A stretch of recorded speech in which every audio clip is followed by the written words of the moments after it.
Once upon a time, in a forest where no humans had ever walked, lived a big, strange green bear named Doheim. Doheim wasn't your average bear. His fur was rough like moss, but the rest of the animals, they called him a monster. Why is he green? Why does he walk like a grandpa? What's up with that scary smile? So he lived alone, in a muddy swamp on the edge of the forest, talking to frogs and cooking soup for himself. But no one knew his secret. Her name was Looli, a beautiful, soft brown she-bear who walked like a queen and sang to herself like the star of a romantic forest musical. She wore pink dresses, flower crowns, and smelled like honey and lilac. Doheim dreams about her, but she was the daughter of Sir Bufo, a rich, well-groomed bear who owned the fanciest restaurant in the forest. And Sir Bufo would never allow his daughter to even look at a green swamp creature. One day, the forest mayor, an old grumpy turtle, issued a royal order.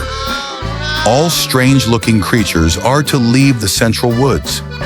And just like that, Doheim was banned from the bakery, the smoothie shop, and even the barber shop, where he just liked to hang out for the gossip.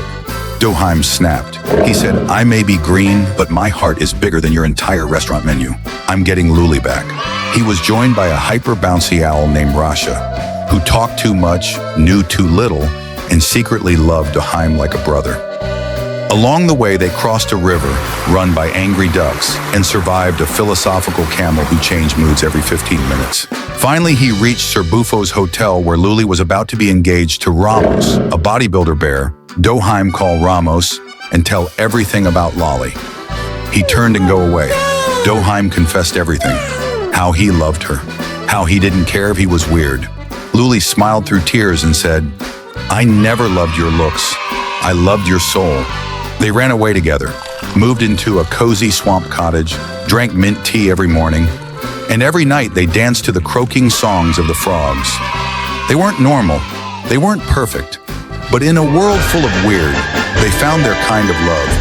Messy, muddy, minty, and forever.